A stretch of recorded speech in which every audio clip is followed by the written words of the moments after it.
Good morning.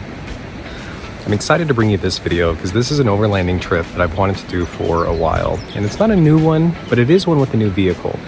And that's the most exciting part, I think, for any car person. So in this video, I'm going to go over my 2023 Honda Pilot TrailSport and how I have it essentially outfitted for my off-roading adventures. In addition to that, you can see it right there. So one of my most favorite places to visit in Oregon are the Owyhees. As punishing, unforgiving, and relentless as they may be, their beauty's unmatched in anywhere that I know of in the Pacific Northwest. Waking up this morning, these beautiful rock cliffs, it looks like you're out of another world. So today we're going to do some exploring TrailSport. My buddy's going to leave his 4Runner behind, and we're going to head out deep into some gulches around the area. We'll go over the Pilot, show you all the upgrades now that it's done, and hopefully we'll end the day with some warm pizza. Now, weather might get interesting. So a couple of our friends ended up bailing on this trip because of the potential rain and nastiness in the forecast. Obviously, it's a little bit overcast right now. It was gorgeous, sunny, 80 degrees yesterday. So we'll see what the afternoon brings. But until then, cheers.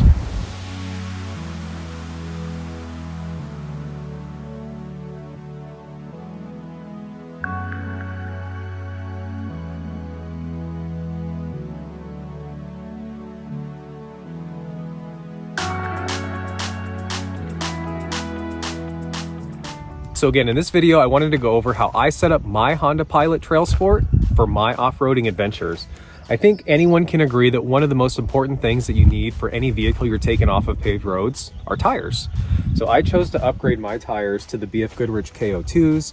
These are in OEM sizes. They're 265/60 18s, and they're in OEM sizes because I actually had these on my old Ridgeline. So I know that you can go a tire size up, but obviously I'm not just going to buy tires to buy tires when these are perfectly good, and they're the OEM sizes. So also I'm going to step back here and take a look at the Pilot. You can see that it's now lifted.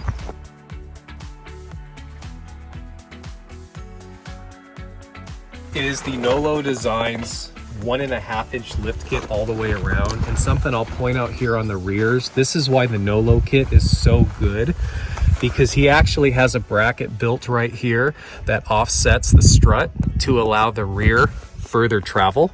That wouldn't be there with some of the other kits that I've seen so far. And then I was trying to find a solution for carrying Rotopacks, because right now Nolo does have a roof rack out. I'm not a big fan of the style of it, so I'm kind of waiting to see what else comes out. But a lot of roof racks will have a Rotopacks accessory kit that will come down the side over this third window. So in my case, without having a roof rack, I needed to find a solution. So I actually found Sea Sucker, who does a lot of suction cup mounts for a lot of marine applications. And in this case, they have some that are built for Rotopacks. Now, when you buy the suction cup kit, it does not come with the Rotopacks mount. You have to buy that separately. But obviously it's made for it and it integrates well. So I'll show you what this looks like. So taking a look here, you can see that there's two suction cups. This is like an ABS type plastic, and then the Rotopacks mounts right to the actual unit. And from behind, you can see that there's, come on around this way, there's these little pumps that you will push in. And when they stop going in, it means that it's at the correct suction point, which is nice. You can always tell when it's coming loose, which it doesn't come loose very often, but obviously over time, anything will.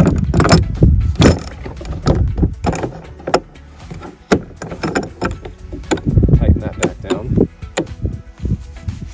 And I have an awning here from CVT. You've seen it in the other videos. It has quick release brackets, so I don't have to keep it on there all the time. We'll come around this way. Ended up putting lights all the way around, so they're powered through my trigger system, which I'll pop the hood here and show you what that looks like.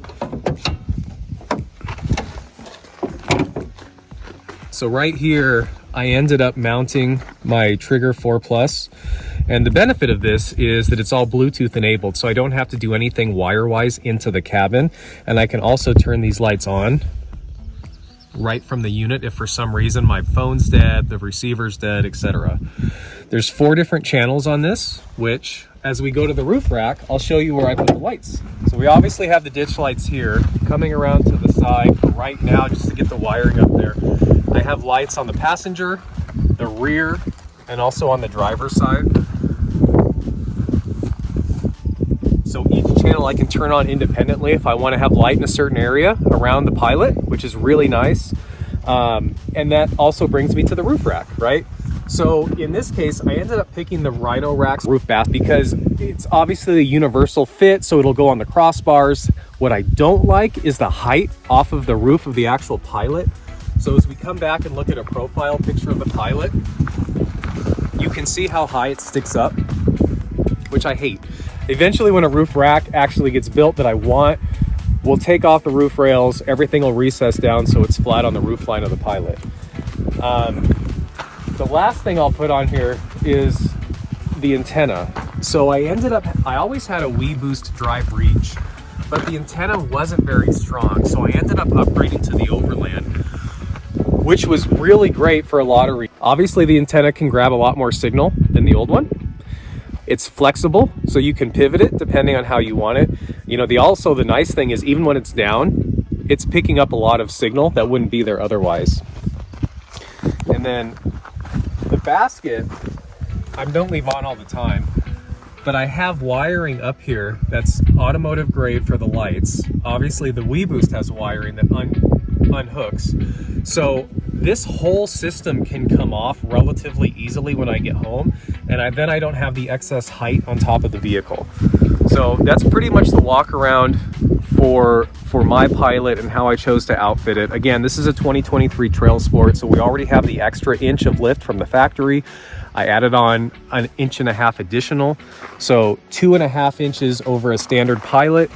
Does give me quite a bit of ground clearance that I didn't have previously, but more than anything is it helps the approach and departure angles that wouldn't be there otherwise.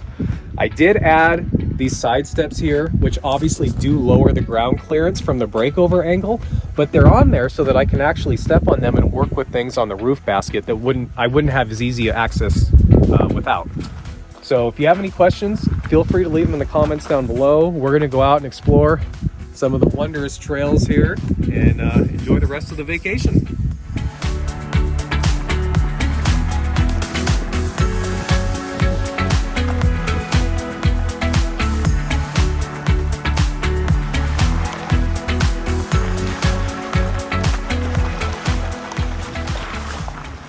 What you can't tell in this video, and the wind really cut out my voice, so we're cutting all that out of this clip, but just how steep this hill is, and the ruts are probably 6 to 8 inches deep when you start getting up here around the corner. So the Pilot handled it with zero issue, and a lot of the tracks that we had seen were side-by-side tracks going up here, so we really didn't know what we were going to end up with, but the Pilot handled it with literally zero issue. I didn't change the approach angle. When I came back down, didn't change the departure angle. The lift solved every concern that I would have had going up this. It was great.